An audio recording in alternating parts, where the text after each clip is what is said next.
Welcome to another episode of the Driftr podcast with your co-hosts Brian Fontenot, Brandon Boone, and Kiera Sandoval. Well, guys, thank you again for tuning in to us to hear another episode of our discussions on how you can make sure to travel in style, in class, and hopefully for the least amount of dollars as possible. And it's been another week that we've missed y'all guys. So much has happened in a week. Yes, a whole lot. Congratulations to Brandon, and we're missing him again on another episode, and he'll be back in a couple of weeks. He's out enjoying the time of his life. Just got back yesterday from his wedding. It was so beautiful.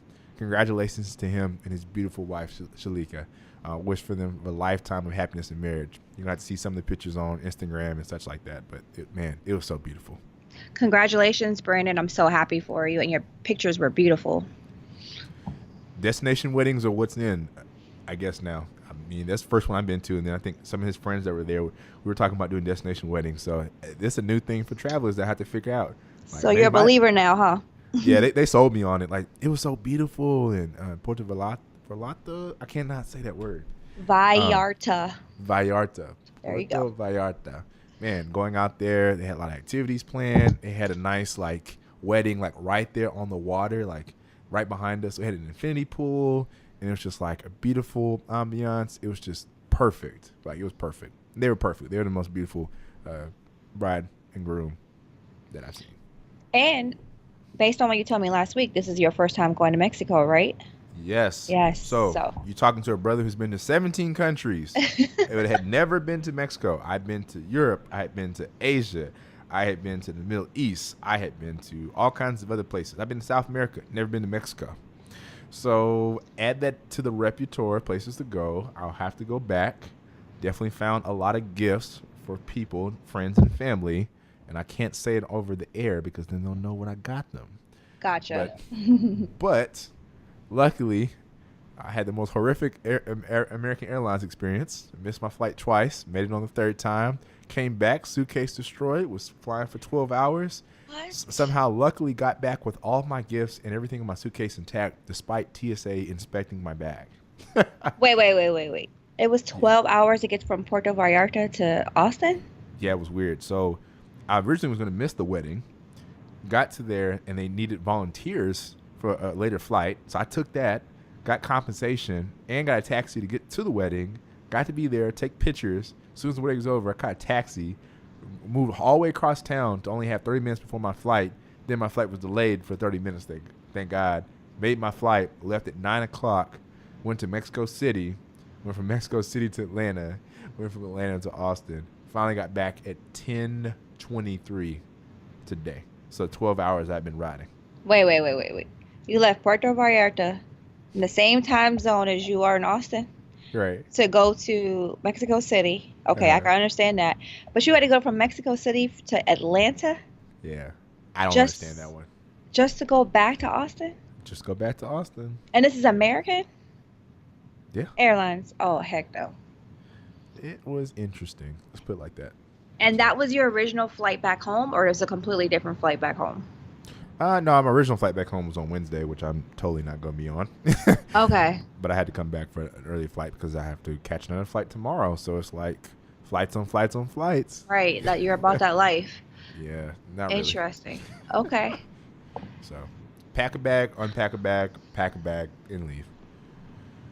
Yeah, you're good because I would just be packing a totally different bag. I would be leaving everything in that bag from Mexico and just grab something else and go. I mean, that's what I'm about to do at this point. I'm about to just take a couple things out and leave the rest there and just keep it moving. So okay.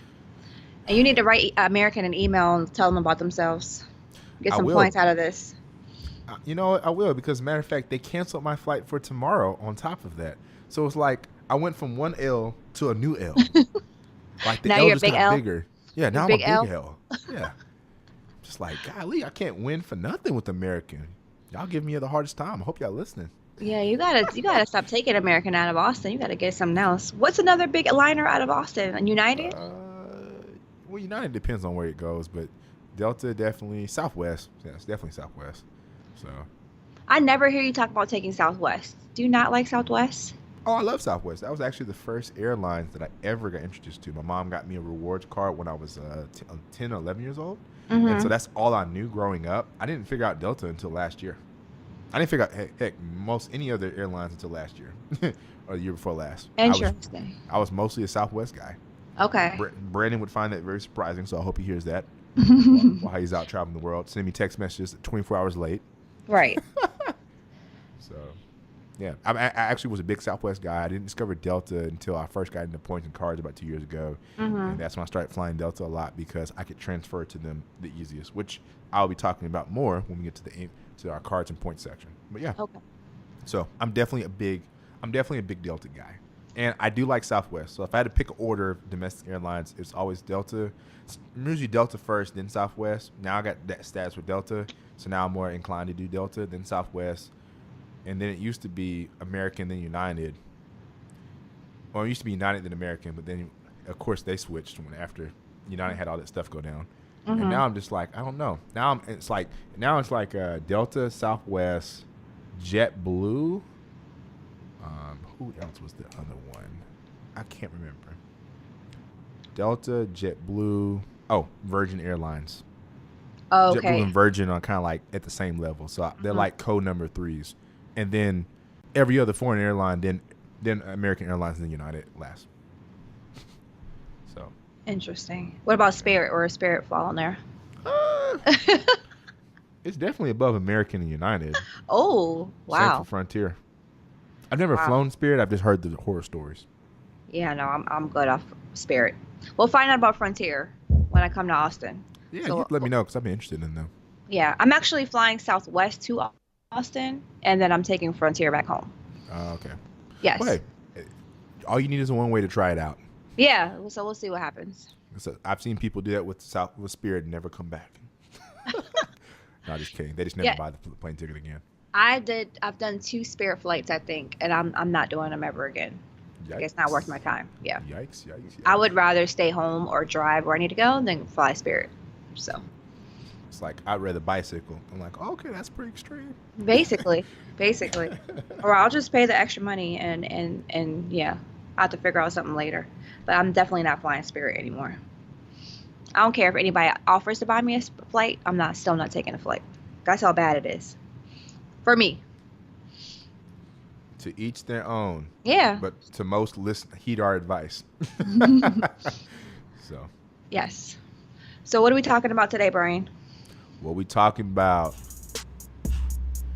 So for today's episode, to kick things off, we're going to turn to our question of the day, which comes from you as listeners. There's things that you just have to have any kind of curiosity about when it comes to travel world. So for today's question of the day, the question is, what is the normal day that you book your flights on?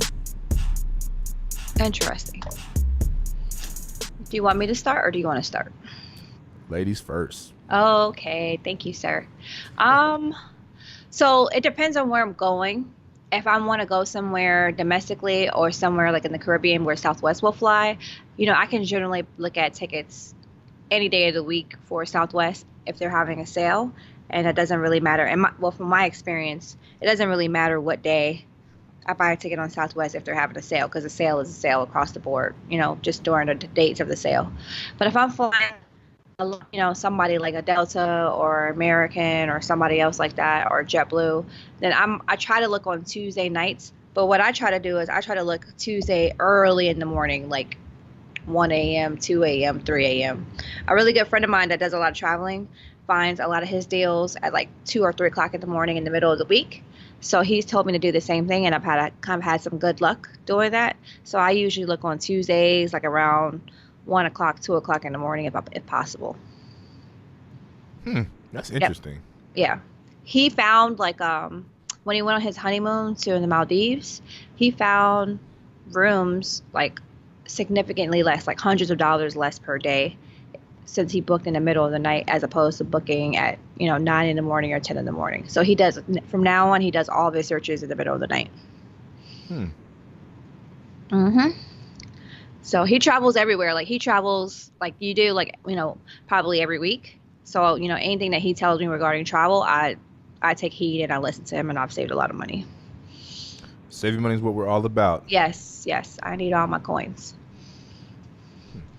Yes. And So what about you, Brian? I follow the urban myth. I book my flights usually. So it's really weird. I book my flights usually between Tuesday and Thursday. Mm-hmm. I found the most success in them. Sometimes I book them on a Monday. It depends on if like I can get it like a really good deal. But I have seen the prices drop on Tuesdays. I've also seen it be good on a Thursday still. I've seen it be good on a Monday. Sometimes I book on the weekend, but for the most part, I will start looking on a Monday, and I will wait till Tuesday to see if it drops. And even so, like I've had good success with just asking for a refund, like saying, "Hey, the price dropped. I want to get a refund for my exact same flight."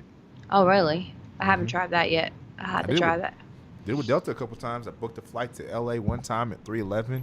It dropped to 2:45. Within 6 days, I called them up. They gave me back my dollars. Within 6 days. Mm-hmm. Interesting. Yeah. Treat it like that rollback. Rollback from Walmart. Hey, them prices dropped. I want my money back. Right. Yeah, what's funny is with Southwest, I found that if I look for fares at my on my desktop at work, I always get cheaper prices. But if I like wait and come home and from my laptop, like let's just say it's the same day, like I look at it 2 o'clock in the afternoon, okay, the ticket's $3.83, and then I come home, the ticket might be like $4.20. But if I like go back to my office, the ticket will still be the lower price. So I don't know what they're reading with the IP address or whatever, but I always try to usually buy my tickets from the office because I seem to get better fares than if I'm at home. Major key alert. There you go. Try it out and see, Brian. You might have the same thing. Yeah, I've heard people do things like VPNs and all that. Yeah, I haven't tried that, but like I've definitely always get cheaper prices from my work computer as opposed to being at home. And also from my cell phone, like if you use the apps, I've had better luck on using the apps on my phone than as opposed to the desktop or the laptop sometimes. Good to know. Yeah. We'll have to try that soon. Yeah. Because a lot of times you're trying to compare prices at the same time. So like I'll have my my work computer up, and then I'll have my phone, and then I'll have someone on the phone, a friend of mine looking at the same time or whatever. And a lot of times the prices on my phone are cheaper than what's being posted online. Go where the ticket is low. Yes. I want the lowest price. That's what we all about. Mm-hmm. All about.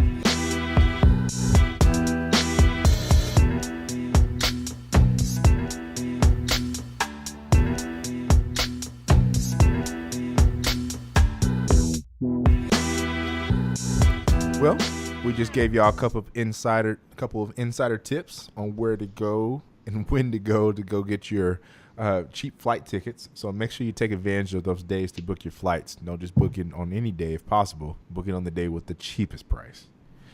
So now we're going to turn into our credit card and points segment. One of my favorite segments on the show, where we get to talk about credit cards and points and help you develop strategies that will allow for you to be able to take the purchases that you're already making and turn it into cheap flights and hotel stays for you so that you can go out there and travel the world. So last week's episode was covering the Amex membership rewards program. And so for this week, due to Brandon being out, we're going to keep the theme of being on American Express. But today, I'm going to delve a little bit deeper into the American Express cards that you can utilize that will allow you to be able to maximize the American Express membership rewards program. So definitely make sure to listen to last week's episode 6 and be able to kind of understand a little bit of the primer about the American Express rewards program.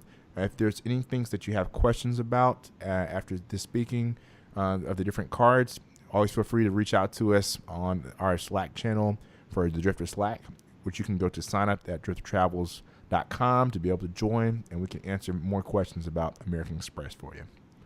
So, as the self-proclaimed American Express advocate, thanks to Janelle Adams, who I told you I was going to shout out because she's like, I'm waiting for the episode where you're going to talk about nothing about American Express because you're always rooting for them. I'm like, girl, that's every episode. I'm always going to be pulling for American Express. He is Mr. American Express, let me tell you. I'm here for it, though. I'm here for it. Shout out to my friend Janelle from New York.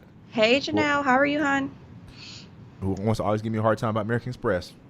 So let me jump in real quickly into the cards that you use. And I can talk to you also about my personal, what I call a trifecta strategy, which is kind of similar to Chase's trifecta. So in the last episode, I talked about different cards that you can utilize to be able to get and use membership reward points. But let me break those down a little bit into the personal cards and the consumer cards. Now, the beauty I love about American Express is they have a couple different card types. One is what's called a charge card. A charge card allows for you to pay your whole bill due at the end of the month at no interest. So it's very important, I guess, if you're looking for no interest. But it's also the card that probably gets you sometimes the most bonus categories and points. It also has a lot of benefits because they usually come with some of the highest fees, though. But especially for those who are looking for a credit card that doesn't scare them away from the fact of using credit, I love the charge cards. In fact, that's what I end up using for most of my card purchases because it keeps it easy for me. If I spend it, I got to pay for it. So you know I ain't fake balling out here. Mm-hmm. And secondly, one of the things that was a smart strategy that I ever saw was from my mother, who would put all of her credit or all of her charges at the end of the month on a credit card and just pay it off every month. And you accumulate points, but not only that, it's a good credit strategy. It shows creditors that you can maintain having credit over a duration of time. But we'll talk about a little bit more about credit another day. So a couple different cards you want to keep in mind from a charge card perspective from American Express. On the personal side, there's the American Express Platinum card. My favorite card. One of in my top three. The American Express Platinum card is a membership rewards earning card. It gets you 5x points on any kind of flight purchases, whether you purchase from the portal at the American Express Travel or if you purchase it directly from the airlines. It also gives you a $200 Uber rides credit, which is basically $15 a month for any U.S. rides. Make sure to keynote because One Tatted Passport and Slack found that out the hard way this week and definitely let us know that it's only for U.S. It's not for international rides. Yes. In the last month, it's $20 in December. It shows up on the Uber app as what's called Amex Benefit. So all you have to do is just click on that, and then it'll automatically build to that $15 credit you get per month. The remainder going on your card. They also give you a $200 airline fee credit, which you can use towards any specific airline, but you have to choose. So it happens to be mine is Delta because I fly Delta the most because I transfer points to Delta. You also get a $100 fee credit for either TSA PreCheck or Global Entry every 5 years. So for those looking for expedited access into lines, definitely want to get this card. You also get other kind of complimentary benefits from the Fine Hotels and Resorts program, which for American Express, they say gives you an average total value of $550 at over 975 extraordinary properties. Now, when you book for 2 nights, they give you a couple things. A $100 room amenity, guaranteed 4 p.m. late checkout, noon check-in when available, complimentary Wi-Fi, and they also give you room upgrades for certain rooms. So when you go to this any kind of hotel on this hotels and resorts list, they'll signify it specifically when you go to the American Express travel portal. You can look at all these types of benefits that usually cost for elite status at other airlines. They also have the Global Lounge Collection, which allows for you to get into different lounges all across the world. They're in this network. And it also allows you to get into the Centurion Lounges, which they have about a handful in the United States. And they also connect you with the Delta Sky Club. So you can go anywhere where they have Deltas when you're flying Delta trips. It's definitely one of my favorite benefits because I use the lounges the most, like this morning when I was in Mexico City at 1 o'clock in the morning, and I needed somewhere to get me something to drink, so I went into the lounge. Next thing you know, they had a lounge that was in the lounge network. American Express came through for the clutch for your boy, got me some sodas, got me some orange juice, got me a little bit of energy, caught my flight, made it home, was up at work at 10 o'clock like nothing happened. Ooh. But definitely one of my favorite cards. Interesting. They also have some other benefits like Starwood Preferred Guest Gold, Hilton Honors Guest Gold, no foreign transaction fees, car rental, secondary insurance.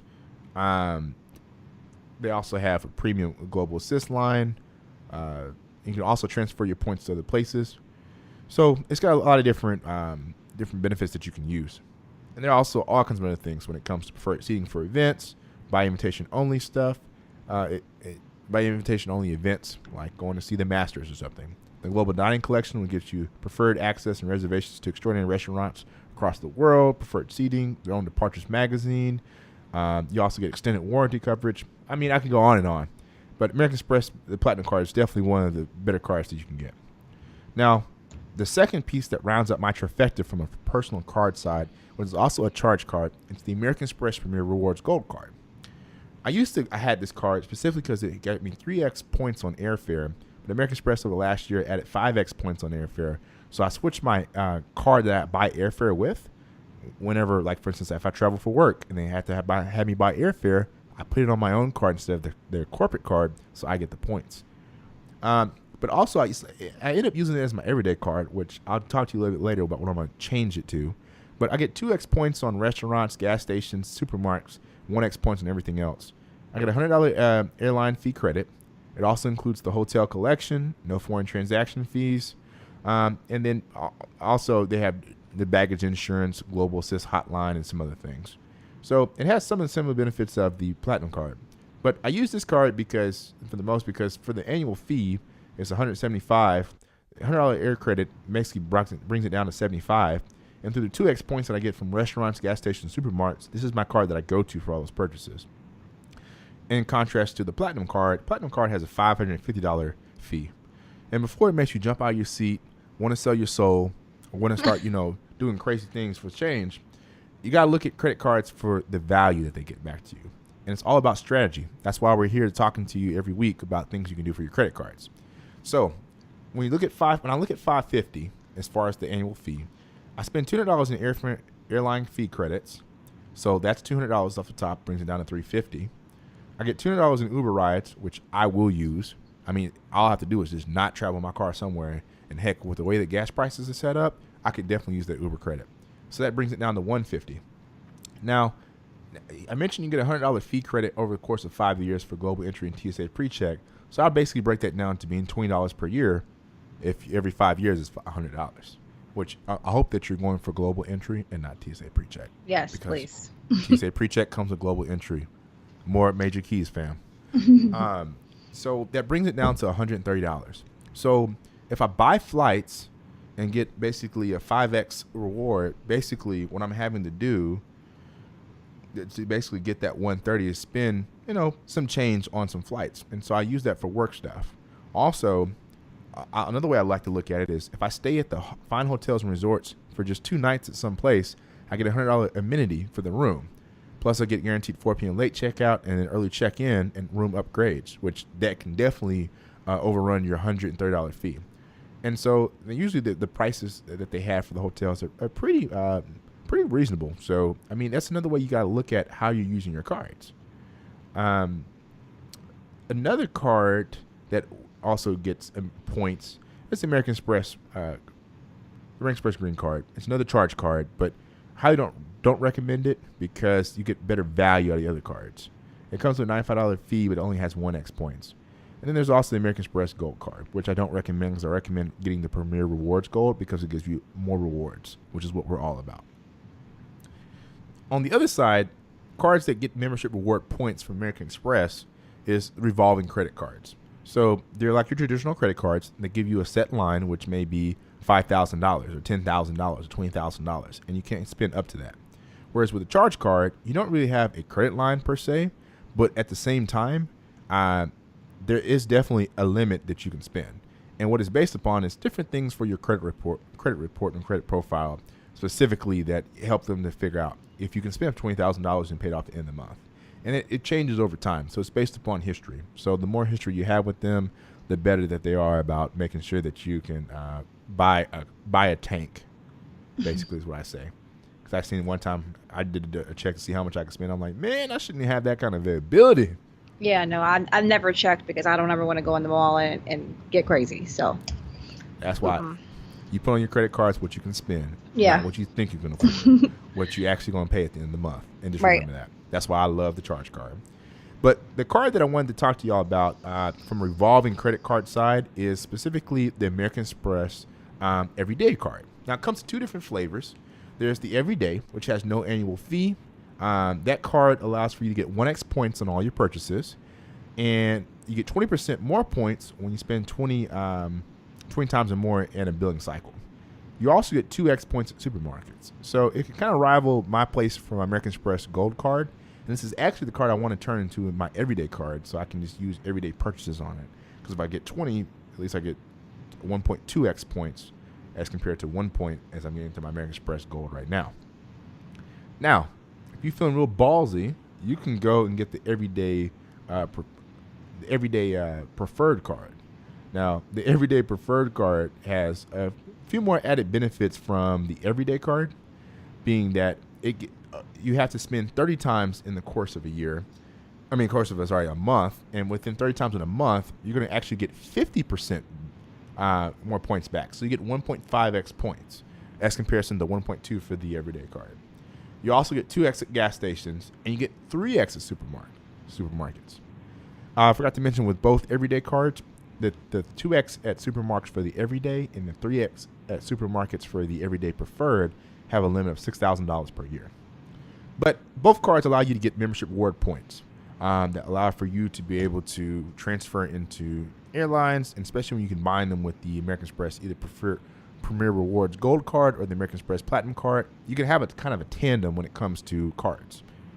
Now, this is all the cards that cover on the personal side. But American Express also has small business cards, which I happen to have as well, which helped me to really kind of maximize my value when you can find a tandem that you can make through either the personal card and business card tandem. So on the business side, just like it was on the personal side, there are charge cards. And when it comes to your charge cards, there's the American Express Business Platinum card. Now, this one has a $450 annual fee, but it allows for you to have a couple of other different benefits. So for one, you only get 5x membership reward points on flights and hotels from the Amex portal. Whereas on the personal side, you get 5x on flights if you go to Delta or Southwest or American Airlines or Etihad or any other airlines. So remember that this card would be better used on the Amex travel portal. But you also get a couple of the benefits that you don't get on the personal side Platinum card. One of them is one of my most lucrative benefits that I use is the 35% airline bonus. So what happens is when you use your points on American Express travel, it allows for you to associate what credit card you want to use it with.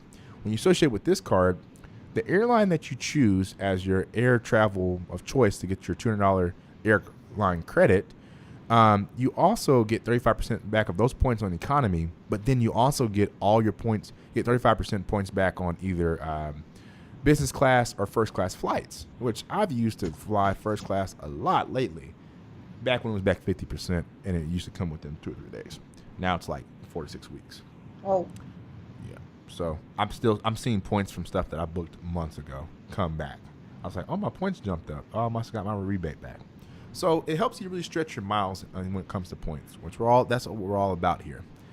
You also get 50% more points on any kind of purchase that's over $5,000. So every purchase is $1 per point unless you're buying from Amex Travel, but anything that's $5,000 or more in dollars in one transaction spend, you get 50% more points. So it's 1.5 points. Now, it also has some of the same benefits as the Platinum card, which comes with a $200 credit per year for baggage fees or more on one airline. It also includes the insurance, the amazing concierge service. I cannot tell you about the concierge service enough. Like their customer service is what American Express is known for. It also includes a unique benefit that's only towards the business version of the card is GoGo high-speed internet. You get 10 free passes a year to not pay for internet. So when I look at this card, $450 fee, $200 airline fee credit brings it down, $250. You get the same TSA or global entry pre-check. So if that can be useful for you, that's $20 right there. So now we're talking about $230. But you get the GoGo internet and Boeing internet right there. Each one of those passes alone, them bad boys like $16 on most flights. We'll round up to make it easy and say it's 20. 20 times 10 passes a year, that's $200. Now we brought down the actual cost of this card to $30. Now they still have to find hotels and resorts. They have the purchase protection, all the other things I mentioned. So you can make up that extra $20 a year that you have to pay through other means. So it's definitely all about utilizing the cards in different ways that kind of help, most importantly, for you to be able to get the most value out of them. Another charge card that American Express has is their business gold card. The business gold card is kind of similar to the Premier Rewards gold card in some attributes. It's a $0 annual fee first year, $175 the next year.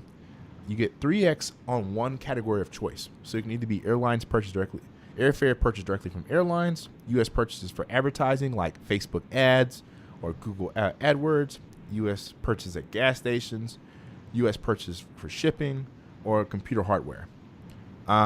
So outside of Driftr, I run a nonprofit, and so for buying our scholarship devices and machines, I use this card to be able to get 3x points on purchases on computer hardware.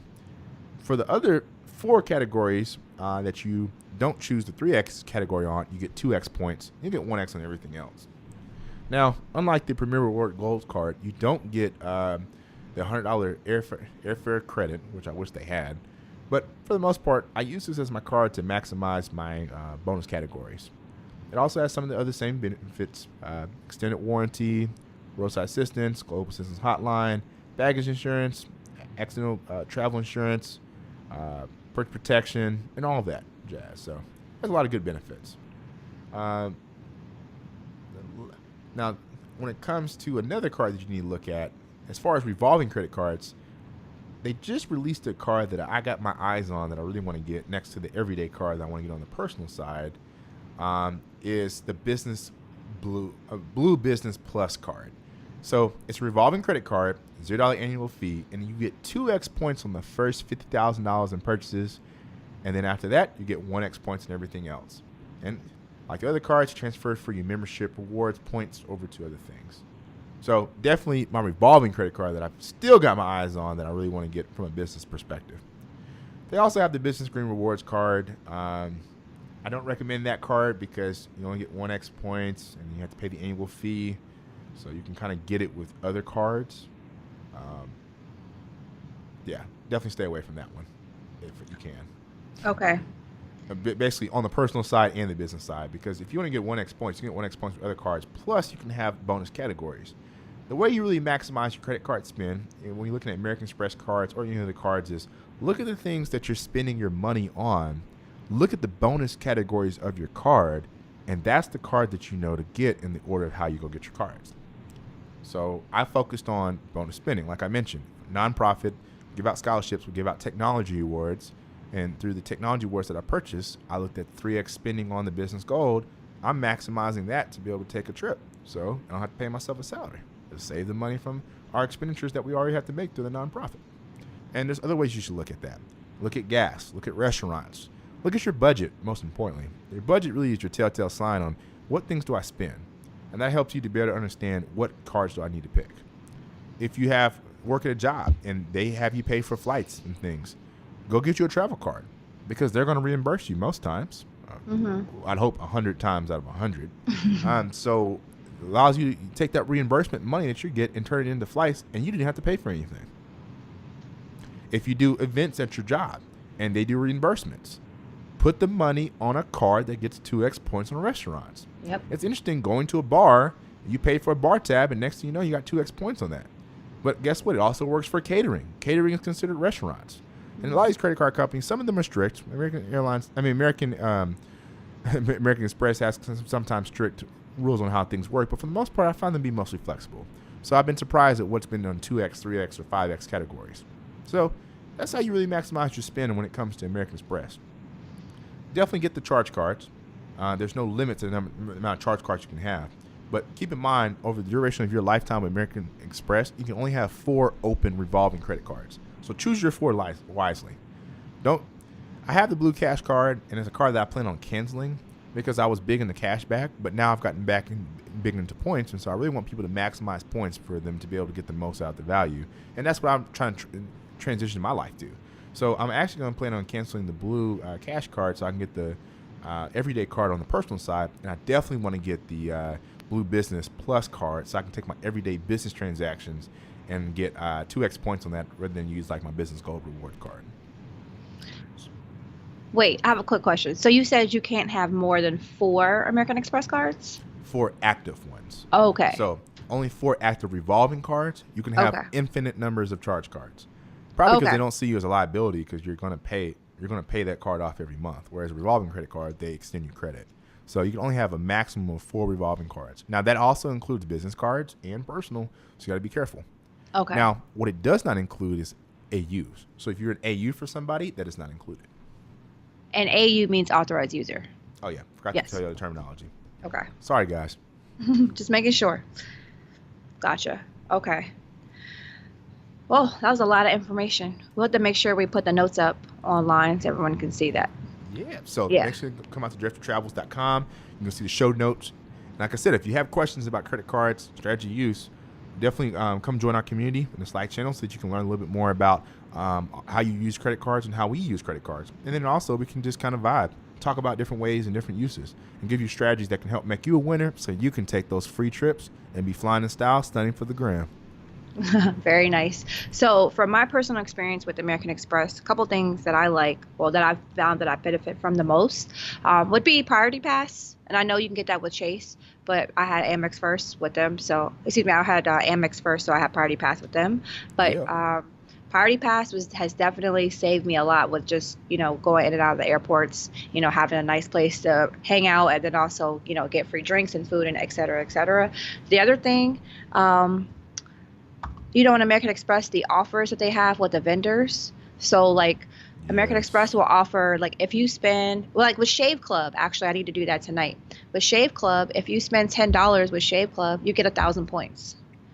If you spend $50 at Teleflora, you might get double points. If you spend, at restaurant, Carrabba's, I don't know if you guys have Carrabba's in Austin. Yep. If you spend $25 in Carrabba's, you'll get like 1,000 points. Like just little small things. So, you could buy someone a shave. I don't know if you use Shave Club, Brian, but you could buy someone as a gift for $10, get 1,000 points. I'm all for that. Mother's Day comes, birthday comes, you can buy all the women in your life's flowers that you need to buy. You get extra points for that. Even with Hay Needle, it's a store, like a home furnishing store. If you spent $150, you get 7,000 points. Wow. Yeah, so you just every month you go in. Well, I go in and I look at those membership benefits, and I just click add to your card everything that would apply to me. So like even like Home Depot, you get double points. Macy's, double points. Everyday places that you may go or weekly places that you may go to, you can just get double points. So just take 5 minutes and go through it every month and add those benefits to your card. Yeah, I definitely go into American Express and check the different card offers, but most importantly, I wait until you have a good intro offer to be able to go apply for credit card. Mm-hmm. When you do that, that's when you get a whole bunch of extra points. So like for me, they might say, hey, I will give you an extra bonus. Right now we're offering 50,000 points, but we'll offer you 75 if you spend X in this amount of months. And Right. that's where I get the most like points and value back for. So Yeah. I mean, the other thing, like you said, you mentioned earlier, just a charge card. I do like the charge card aspect because it holds me responsible for all my purchases. So I know that anytime I'm using my Amex, this is something I'm going to have to pay off, in 30 days, regardless of whatever is going on. So that has helped me a lot because sometimes, like with my Visa card, I'll be like, I'm going to get my bonus. I can just buy this now and pay it off next month, or 2 months from now when I get my bonus. And I've completely stopped that mindset with the Amex charge card. I'm like, nope, my bill is going to be due on the 11th of next month, and I know I have to pay it. So it's definitely corrected my spending. definitely. And do you actually read the Departures magazine? I do. I love that magazine. Yeah, they have some good stuff. Yeah, my best friend calls me like once a month. She'll be like, "Oh, did you see the Departures magazine?" She actually called me the other day when she was in Dallas, and she was like, "Can you get the Departures magazine? There's like some high-end shopping that I want to do out here," and so I knew what she was talking about. So I love that magazine a lot. It's actually a really, really good magazine. Mm-hmm. It definitely is. Yeah. Don't sleep on it, y'all. Yes. Don't sleep on it. Yes. So we all know that Brian loves his American Express, and I like mine too. I'm definitely a big believer in it. Their customer service is done very well for me as well. Look, you can't go wrong. 2 people told you the truth. So Janelle, stop hating on me. American Express really is a good card. We just need your 524 to be over it, and you could try Chase it and give us a comparison of the two, because I would like to hear your perspective on it. Oh yeah, I have. Yeah, we'll save this for the episode when Brandon comes back, because Yes. definitely Brandon is our Chase representative. But I do have the Chase Sapphire preferred, and Mm-hmm. I've enjoyed it. But I get the most value out of my tandem because 524 really will keep a brother Keep it further keep a brother down. down. Woo, Mm-hmm. man, will it? And when is your 524 over? Let's see. Next January. No, next February. Wait. February 2018? 2018. I Ooh, applied for all my cars in 2016. I applied okay. for like. Actually, it should be. I should be like at 424 now. But if I wait till February, I'll be at 124, Okay. which is not what I'm gonna do anyways. And then I'm gonna go stock up on Chase cards. Okay, gotcha. I got my list already set out for it, so my brother Gotcha. is ready. Okay. Yes, ma'am. So if you have questions, guys, you know where to find me, find us, find hopefully salvation when it comes to travel. Come join us in the Driftr podcast Slack group because we look Driftr Travel Slack group because we look forward to being able to chat with you and be able to kind of answer questions that you have about credit cards.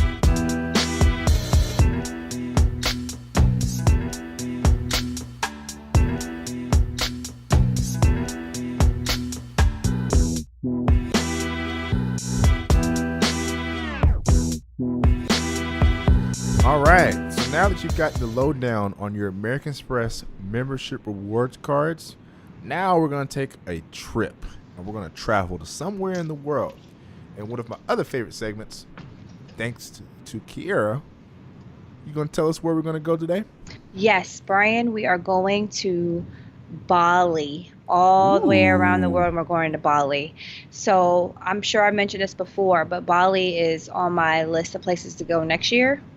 So I'm super excited because I haven't really had a chance to like look up a lot of stuff. And preparing for this segment, I got to look up a lot of information and actually got to talk to one of my friends that visited Bali, I think like 2 years ago. So just to get started with Bali, Bali is an island down in Southeast Asia. And it's a main island, but there's also encompass other smaller islands. And all of the big carriers go there. But the good thing about trying to go to Bali would be that there are a lot of partners go there, so you can maximize using your points. So some of the carriers that go there include Cathay Pacific, which I've read several times that they have an awesome point system if you want to maximize points. Qatar Airways, Philippine Airlines, Korean Air, Emirates goes there. I love Emirates. China Southern, Singapore Airlines, Korean Air, I already said Korean Air, Delta, American, and Virgin goes there as well. So you have a lot of options. So from what I've read from other people and what other people have told me, Bali is the type of place where you want to maximize your points and try to maybe get like a business class seat or a first class seat. And I've definitely read on Cathay Pacific that if you plan this correctly, you can get a nice business class ticket to Bali via Cathay Pacific, which apparently has one of the best business class areas in the industry. So that's what I'm going to work on for my trip for next year. I'm going to try to get on Cathay Pacific and go out there and on business class. So I'm going to work on that and see what I can get. And I'll need your help, Brandon, and also for you, Brandon, Brian as well. Definitely gonna make that happen. Yes, definitely want to do that. So my plan is to go from here to Bali and then go from Bali to Australia and then come back from Australia back into the States. So that'll be a big trip for next year. Yes. My best friend wants to go. Yeah, my best friend wants to go to Australia, and she was like, "You always get to pick the places, so I'm picking next year." And I'm like, "Yes, ma'am, no problem." I'm like, "Where are we going?" She said she wants to go to Australia. So I think I'm going to make it like a 2 or 3 week trip, and I'm going to go to Bali first. I'm going to go alone. That'll be a solo trip, and then I will take a flight to Australia and meet her in Australia, and then we'll come back together. I mean, if your suitcase even has an inch of space, I got you. See how we do here? Yes, It's I all got love. you. Yes, All you love. don't even. I don't even have to think about it. I got you. I know where you're going with that. Okay. All right. So to get to Bali, the main airport in Bali is the Negara Rai International Airport, and that airport code is DPS. And the best time to go to Bali, from what I was told from a couple people, is around May, because that's when a lot of people go on vacation. So it's not so. Excuse me. In May, the Australians are still in school, so it's kind of like the low season. So apparently, Bali is like Mexico to Australia. Like they just go there all the time. So if you go in May, it's not so many Australians there on holiday. So, and also it's not so hot in Bali. Hmm. From what I was told from several people, it's very, very, very hot slash humid. And from what I was reading, it's like 85% humidity there all the time. So definitely don't want to go there like bird up because it's so hot out there. So if you go in May, that's a good time. But also there's a rainy season out there. So the rainy season is between October to April. So just be aware of that when you're booking. And then what they call like the high season or the dry season is July and August, Easter and Christmas time. So just be aware that if you go around July or August, Easter or Christmas, you'll probably have an influx of other tourists there while you're there. And there'll probably be a lot of Australians while you're there.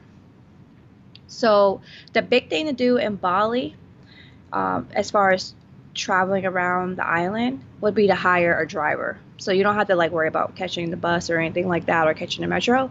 You can basically hire a driver very, very cheaply, and you can actually find them online, maybe like buy it or look on TripAdvisor, or just ask other travelers like in the Driftr travel community. But apparently hiring a driver is the best thing because the traffic is kind of crazy out there and it's very, very cheap, like a couple dollars a day. And the drivers know everywhere you need to go and they'll take you to all the local places and all the hot places and they'll take you to all the places that you want to visit, like the temples and the beaches and everything like that. And, you know, those people work to drive people around. So they're okay with if they know you're coming for the week, they'll be your driver for the week. So as a traveler, a lady traveler, like I feel comfortable knowing that I'm going to be dealing with the same person the entire week as opposed to trying to get an Uber, you know, a different Uber every time I'm trying to go somewhere. The other thing, a big thing to do in Bali getting around is riding a bike. A lot of people just rent bikes and they can just ride around the local areas that way. I'm not sure if I'll do that because I have bad luck when I don't use my helmet. So, but I'll try like something around the corner or down the street. But like riding around the island on a bike, I'm not sure about all that. We'll have to try that out and see what happens. The other big thing to do as far as accommodations in Bali, they have some beautiful Airbnbs, you know, that have infinity pools and has a beautiful views. But people also rent a lot of villas outside of Airbnb. And you can find several different types of villas with different amenities on TripAdvisor or just like any other third-party travel website. And from what I was told, a lot of people rent villas as opposed to staying in the hotels. And the reason why they stay in the villa is because they'll have big terraces, they'll have infinity pools, they'll have a pool, they'll have like maids that are working in the villas, and it's very, very, very cheap, like $20 to $50 a night for the villa. Man, It's like an entire villa. yeah, you seen those pictures of the villas, man? They be dope. Yes. And then like you'll have the views of like the ocean, you have the views of rice fields, you know, you have the views of the jungle. It's just like this large, lush place for $20 to $50 a night. And I'm just like, that is my price range. If I can have an entire villa for $20 to $50 a night, including like a maid or you know, someone in the house, I'm totally okay with that. So those are the big things as far as getting around Bali and where you stay in Bali. Now, when it comes to their currency, they use the Indonesian rupiah, and it looks like, you know, the dollar is very favorable there. $1 equals 13,394 rupiahs. And when I was looking up, you know, trying to get a taxi from the airport, you know, to around the city, it was like 26,000 rupiahs or 40,000 rupiahs. So it's only a few dollars. So from what other people have told me, from what I've read, the dollar is very strong there. So you don't have to worry about going and spending a lot of money on a lot of things. So the money goes a long way there. So one of the big things to do in Bali, once you're there, once you have your villa, once you have your driver, the big thing is going to the spa to relax. From what I heard, you know, like the Turkish spas are really good. Or if you go like on an island, you know, you go outside and have a spa treatment. The spa treatments in Bali are supposed to be like $3 to $5. And you'll be in there. Yes. And you'll be there for like an hour. And those people will scrub you down, rub you down, moisturize your whole skin, have you coming out looking like a brand new, fresh, shiny apple for $3 to $5. Like people that I know that went there said they went to the spa every single day because it was that good. So if I'm spending $20 to $50 a night for a villa, I can definitely go spend $3 to $5 on a spa treatment. Shoot, you sold me. Like I already wanted to go, but now I'm just like, yo, top five, top five, top five, Right. top five. Right.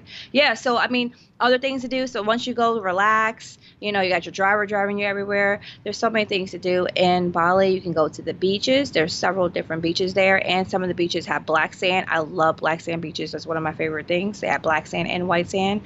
There's a lot of different marine life activities out there, and also there's a lot of surf classes you can take. I'm big on surfing or taking surf school, so you can take a lot of surfing lessons out there. You can go scuba diving. There's several different types of wildlife tours. They even have like nighttime wildlife tours where you go at night and you can see the monkeys and you can see everything else out in the jungle. One of my friends did that. That looked like it was really really fun. There's hot spring baths. So you could just kind of like just hang out at the hot spring bath and get a spa treatment the same day. I mean, that sounds like a beautiful day to me. There's also several food tours that you can go on. You cook at people's homes, or you can go take like a formal class with a chef. But there's also like different like cooking tours or whatever as well, along with the food tours.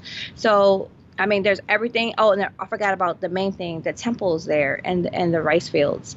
So the temples there, they've been there for a long time, and you can have the Hindu people out there, the Buddhist people out there. So it's like you can just go and have like a religious renewal if you want to, and hang out at the rice fields. Those pictures of the rice fields that I see on Instagram every single day, because I follow a photographer in Bali, I'm just like, your life has to be so easy looking at something so beautiful, green and lush. It's like it doesn't look like from the picture, it doesn't look like there's any pollution.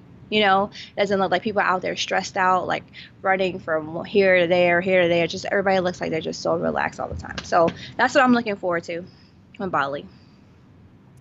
Take me there, take me there, take me there, take me there. Take So me I'll bring now. my big suitcase and put you in there. Okay, that sounds like a bit. Okay. I'm thinking next May I'm going to go to Bali. I'm thinking I might play off of either Memorial Weekend next year or July 4th. But I think I'm going to go in May because my friend told me to go in May. So that's what I'm thinking of doing. So if any of you guys have been to Bali, please, let me know what your thoughts are, where you stayed, what you did. Definitely want to hear some feedback from everyone, because I've always seen so many nice pictures and I've heard so many great stories. Most people come back from Bali saying two things. Number one, I'm going to live there. I'm going to like sell everything and move there. And number two, like I just feel so restored. I feel so renewed. Like I'm just so like in a happy place. So I'm all for that. I'm all about peace and happiness and love, and I'm all about positivity. So if people come back and they're a better person, or they have a renewed faith, or they have, just a different perspective on life, and they're just like really excited, and I'm all for it. Okay. Hey, Brandon and I were talking about having some rental property when we were in Mexico this weekend. So hold up, we might have to have a Bali villa, and we have to rent that thing out. Oh, I'm all for it. Actually, I work with a girl. She wanted to go to Bali, so she quit her job and she went to like a yoga instructor school in Bali. And like now she teaches yoga and she teaches English there. Like she's never been to Bali before in her life, but she just like read so much about it and talked to people about it. And she was like, you know what? I'm tired of this fast city living. I'm leaving. She sold everything and moved to Bali. Really? I have to get her number actually and talk to her when I get there. We have to have her on a podcast episode in the Yes. future. Yes. Let's like to just move. Right. Yeah, she sold everything. That's dope. Yep, but that's all I got for Bali. So, once I go next year, I would definitely love to follow up just to confirm, what I saw for myself. All right, guys. Let us know if y'all go to Bali before us.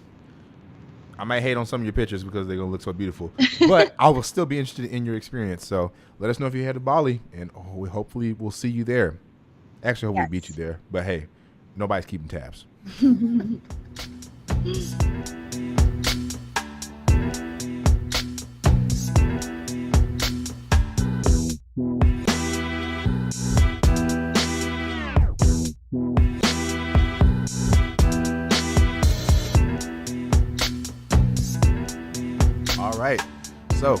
taking you to the beautiful place of Bali. We've talked to you about credit cards helping you learn how to utilize each specific American Express card that gets you membership rewards points. We even gave you advice on when you should book your tickets so you can get them for the cheapest price. So now it's going to bring you over to our final part of our show, which is what we call our open discussion. Different topics on different things that we just kind of bounce back and forth ideas on how we can help address some of the questions that you have from a traveler's perspective. And so for today, the open discussion topic of the week is going to be on specifically travel packages. Ooh. The good, the bad, or the expensive. So, Kiera, tell us how you feel.